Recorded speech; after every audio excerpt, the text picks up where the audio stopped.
Berikut ini adalah cara bagaimana menghilangkan notifikasi aplikasi yang mengganggu atau tidak penting ya. Oke, langsung aja kita ke tutorialnya.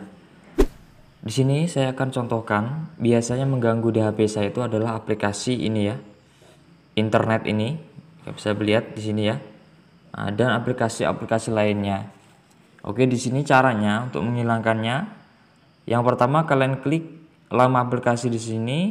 Kemudian kalian klik info aplikasi. Oke. Nah, kemudian di sini ada kelola notifikasi, kalian klik saja di sini. Oke. Setelah dimatikan, notifikasi dari aplikasi ini tidak akan ditampilkan di bilah notifikasi atau layar kunci.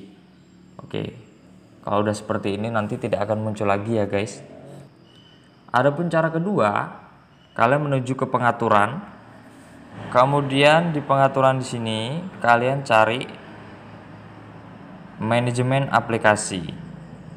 Oke. Nah, kalau sudah tinggal kalian pilih saja. Contoh notifikasi Facebook ya. Biasanya Facebook juga itu mengganggu ya. Nah, di sini sama ya. Tinggal kalian klik kelola notifikasi.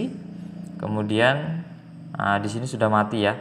Jadi tidak ada lagi pemberitahuan dari Facebook. Kalau ini hidup, kalau ini mati. Oke, semoga bermanfaat dan terima kasih. Jika ada pertanyaan atau request tutorial tentang Android, kalian bisa tanyakan di kolom komentar.